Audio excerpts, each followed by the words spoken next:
I placed the folder on the kitchen table without saying a word.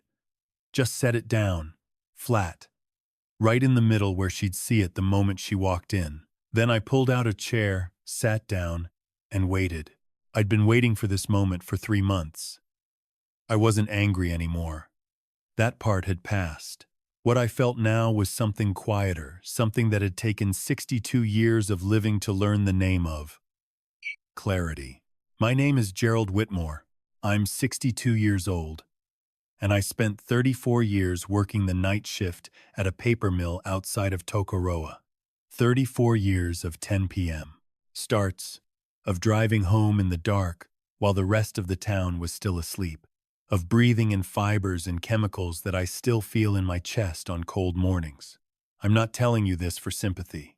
I'm telling you so you understand what that money meant.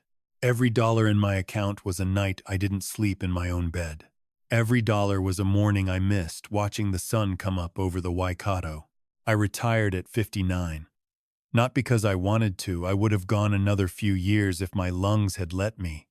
But the doctor was clear, and for once in my life, I listened. I had my super, a modest amount of savings, and the house I'd owned outright since I was 47. It wasn't a fortune, but it was solid. It was mine. I met Sandra at a community dinner in Putaruru about 4 years ago. She was warm and funny, and she laughed at the things I said, which doesn't happen to me as often as I'd like. She was 54 at the time, recently separated from her second husband, and she had a daughter from her first marriage, Kylie, who was 26, already living in Hamilton with her boyfriend. Sandra worked part-time at a pharmacy. She seemed, to use a word I've since reconsidered, uncomplicated. We dated for 8 months before she moved in. Looking back, I moved faster than I normally would have. But I was 60, living alone in a 4-bedroom house, and she made mornings feel less quiet. That's the honest truth of it. For the first year, things were fine. She paid for her own petrol and her own phone, and we split the groceries most weeks. She wasn't extravagant. She'd bring home a reduced to clear roast on a Thursday and make it last 3 meals. I appreciated that. After a lifetime of watching The Sense, I respected someone who did the same. The problem didn't start with Sandra. The problem started with Kylie. Kylie and her boyfriend split up in November of the year Sandra moved in. And I want to say this carefully, because I do understand that breakups are hard. And Kylie was still quite young, but she handled it in a way that became, over the following months, my problem. She stopped going to her flat share in Hamilton. She started coming up to Tokoroa for weekends. Then the weekends became week-long visits. Then, in February, she arrived with 3 suitcases and didn't mention leaving. I asked Sandra about it. Sandra said Kylie just needed a few weeks to get her head together. I said, that was fine, but let's say a month, and then she finds somewhere else. Sandra agreed. A month passed. Then another. I said something again. Sandra said Kylie was struggling. I said that was understandable, but she needed to be taking steps. Sandra said I was being hard on a young woman who was going through a difficult time. I backed off. That was my first mistake, not the last, but the first. By autumn, Kylie was fully settled in the spare room. She'd brought more of her things up. She had a shelf in the bathroom, a drawer in the laundry, a spot for her shoes by the back door. She wasn't working. She wasn't looking for a flat. She was, as far as I could tell, comfortable. Here's what I want you to understand about the money. I had my NZ Super coming in each fortnight, plus a small additional payment from an annuity I'd set up in my 50s. It wasn't a lot by some people's standards, but in Tokoroa, with a mortgage-free house and a paid-off car, it was enough. Sandra's pharmacy wages went into her own account. We had an arrangement I'd cover the household bills, the rates, the insurance, the groceries, and she'd cover her own personal spending. and we'd each contribute $200 a fortnight into a shared account for things like outings and home maintenance. That arrangement worked, in theory. In practice, I noticed things. The grocery bill was higher than it used to be. The power bill crept up over winter in a way that couldn't be explained by just one extra person. Sandra started buying things, not extravagant things, but things I hadn't agreed to. A new set of towels, a lamp for the lounge, subscriptions on the TV that I hadn't signed up for. None of it was enormous. All of it was from the household account that I was funding. I didn't say anything for a while. I told myself I was being petty. You let someone move into your home, you have to expect some adjustment to costs. That's reasonable. I kept telling myself that for about 8 months. Then I sat down one Sunday afternoon with a coffee and went through the statements properly. In the 14 months since Kylie had moved in, the household spending had increased by roughly $1,400 a month above what it had been before. That's $19,600 over 14 months that I hadn't planned for and hadn't agreed to. I sat with that number for a long time. $19,600. That's a lot of nights at the mill. I didn't confront Sandra with it straight away. I'm not the kind of man who leads with emotion. I needed to understand what I was actually looking at. So I started keeping records. I printed off 3 months of statements and went through them line by line. I noted every transaction I didn't recognize or hadn't sanctioned. I wrote them in a column in a notebook: date, amount, description. After 3 months, the column was long. There were grocery shops that were larger than any shop 2 people would need. There were transfers out of the account to a number I didn't recognize, small amounts. $60 here, $80 there, but consistent, every 10 days or so. There was a petrol purchase at a BP in Hamilton on a Tuesday when Sandra told me she'd been at work. There was a payment to a beauty clinic in Cambridge that I'd never heard mentioned. There was a transfer to Kylie's account. I recognized it from the reference for $350 in October, another for $280 in December. I wasn't shouting. I wasn't pacing. I was sitting at the kitchen table writing numbers in a notebook and feeling something solidify inside me. I'm not sure what to call it. Resolution, maybe. The moment that tipped me from concern to certain happened on a Thursday in late March. I'd been into town to collect a prescription, ironic given where Sandra worked, and I stopped at the ATM to check my balance before I went into the supermarket. I wanted to make sure I had enough in the account before I did the main weekly shop. The balance was $214. It should have been $1,847. I stood at that machine for a moment, in a way that probably looked odd to anyone watching. An old man at a cash machine, just standing there. I wasn't panicking. I was calculating. Super had come in on the Monday. The rate's payment wasn't due for another 3 weeks. The power bill had been paid the week before. There was no reason for that account to be at $214. I didn't do the grocery shop. I drove home, sat down at the table, and pulled up the online banking. I went through every transaction since Monday. There was a transfer on Wednesday night at 11:47 p.m. for $1,200 to an account I'd never seen before. The reference said savings, my money. Transferred at midnight while I was asleep, to somewhere I didn't know. I don't want to overstate the drama of that moment, because I think the most important thing I did in the hours that followed was stay calm. I closed the laptop. I made a cup of tea. I sat at the table and thought about what I wanted to do next, and I decided that whatever I did, I was going to do it properly. I called my bank and spoke to the fraud team. I explained what I'd found. They told me that the transfer had originated from my own login. Someone had accessed the account using my details. I asked how that was possible. They explained that if someone had access to my device or knew my password, they could initiate a transfer.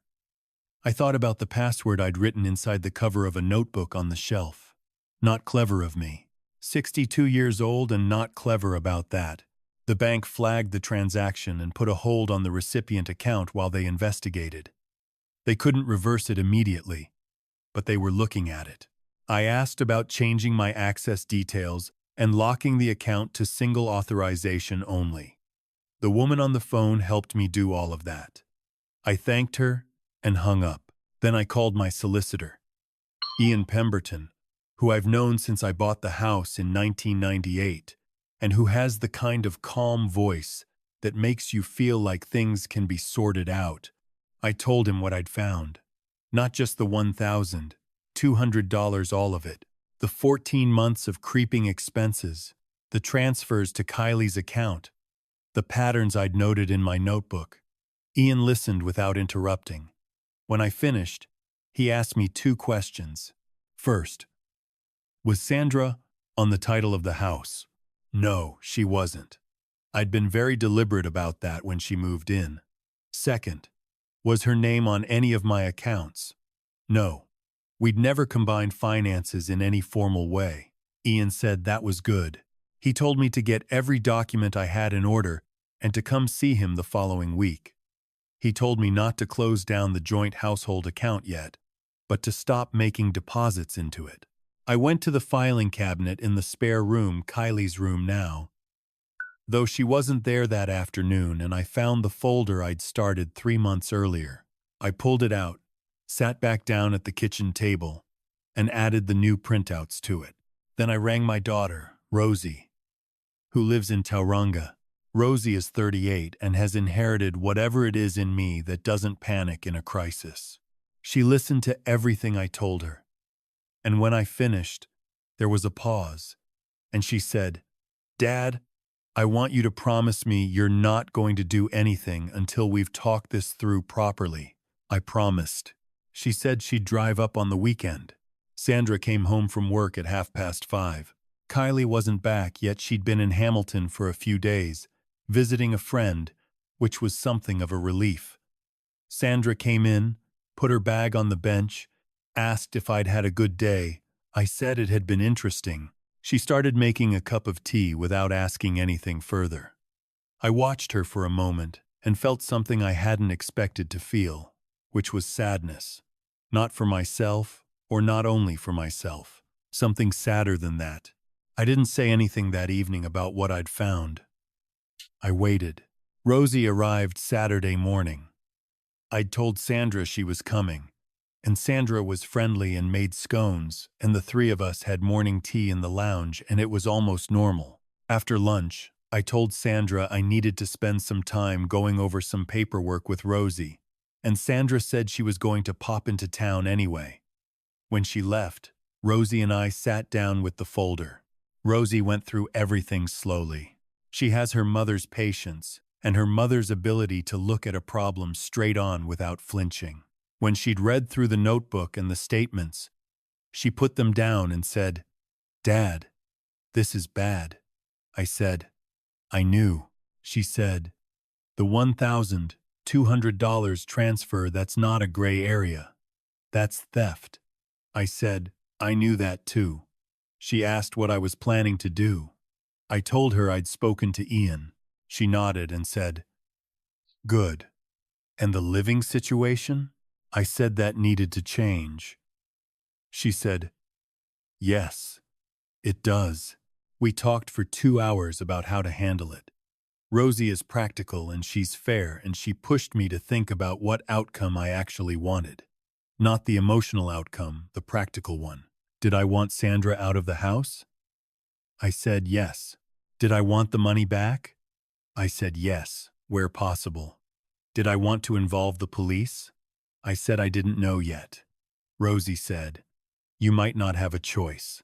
I said I knew. Before she left on Sunday, Rosie helped me draft a letter just for our own records, not to send yet, outlining the timeline of events, the amounts involved, and what I wanted to happen. Ian would help with the official versions later, but having it written down made me feel less like I was imagining things. On Tuesday, I went to see Ian. I brought the folder. I sat across from him in his office while he went through everything, and he was quiet in the way that lawyers are quiet when they're thinking rather than just being polite. Then he told me where I stood. The $1,200 transfer was the clearest issue that was potentially a criminal matter, and it was in the bank's hands for now. The broader pattern of transfers from the household account to Kylie was more complicated, because the account was nominally joint for household expenses, and Sandra could argue she was using it for household purposes.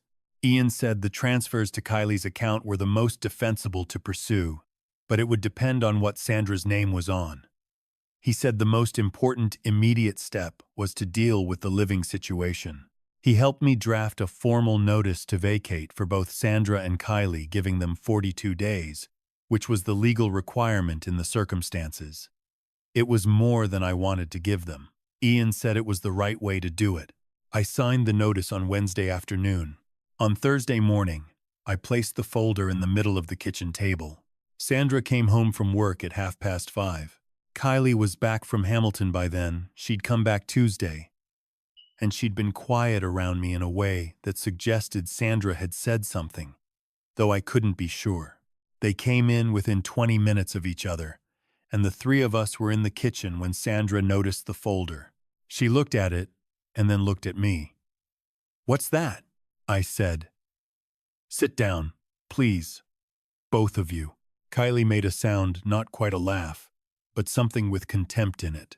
She said, "I've got things to do." I looked at her and said, "You'll want to be here for this." They sat down. I opened the folder and took out the first sheet, the statement showing the $1,200 transfer. I placed it in front of Sandra. I said, "I'd like you to explain this to me." Sandra looked at it. The color changed in her face, not dramatically, but I've lived long enough to see the moment when someone realizes the ground has shifted. She said, "That was for the new fridge. I told you we needed a new fridge." I said, "Sandra, we have a fridge. It's 4 years old, and you didn't tell me anything. Anything you won." "I won, Sav. You accessed my account at 1:45 and transferred $1,200 to an account that isn't yours." She said, "It's in both our names." I said, "No, it isn't. I spoke to the bank. The account that received that transfer is in your name only. I've never authorized any transaction to that account." The room went very quiet. Kylie said, "Mum, don't say anything else." I turned to the next page, then the next. I went through 14 months of records. I didn't raise my voice. I said the numbers flat, the way you'd read off a list. $350 to Kylie's account in October. $280 in December. $180 in February. 41 grocery shops that exceeded what 2 adults and 1 intermittently present young woman could reasonably eat. Petrol in Hamilton on a Tuesday. The beauty clinic in Cambridge. I placed them all on the table in a row. Then I said, "I've spoken to my solicitor. The bank is investigating the $1,200 transfer as a potential fraud matter. I have also served you both a formal notice to vacate." I slid the envelope across the table. "You have 42 days. Sandra pushed the envelope back toward me. She said, "You can't do this. I live here." I said, "You live here, with my permission, on my property, which is in my name alone. I've had legal advice. You have 42 days. Kylie stood up. She was angrier than Sandra, the kind of bright, loud anger that young people have before they've learned to hide it. She said, "This is unbelievable." She gave up her flat to move here. She gave up her independence. I said, "I didn't ask her to give up her flat. I asked her to move in. There's a difference." Kylie said, "She's been here for 4 years.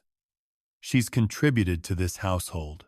I said, "Yes, And I have the records of exactly how much she's contributed. Would you like to see them? I have those too. That landed differently than I expected it to. Kylie sat back down. Sandra put her hand on the table and looked at it for a moment.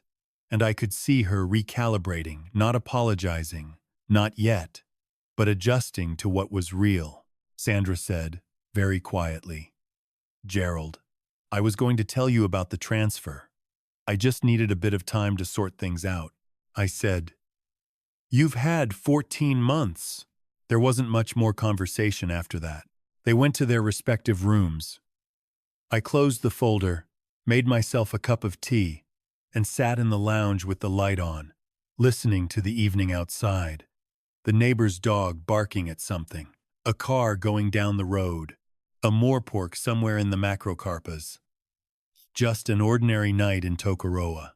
Over the following 2 weeks, things were uncomfortable in the way you'd expect. Sandra tried twice more to talk to me, once to explain the transfer as a misunderstanding, once to ask if there was any way to resolve things without her having to leave. I told her that ship had sailed when she used my password to move my money in the middle of the night. She didn't have a response to that. Kylie said nothing to me at all after that first evening. She packed steadily and was gone within 3 weeks back to Hamilton, I think, though I didn't ask. The bank investigation concluded that the $1,200 transfer was likely unauthorized access, and they recovered the funds within the month. Ian helped me pursue the transfers to Kylie's account through a demand letter.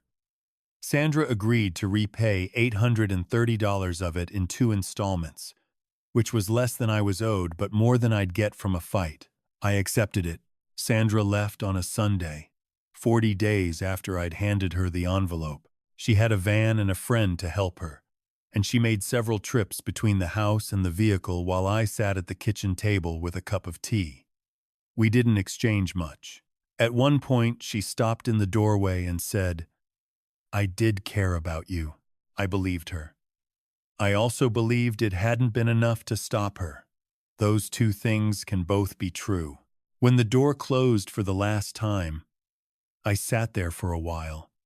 I didn't feel triumphant. I felt something more like tired. And behind the tired, something cleaner. I thought about 34 years at the mill.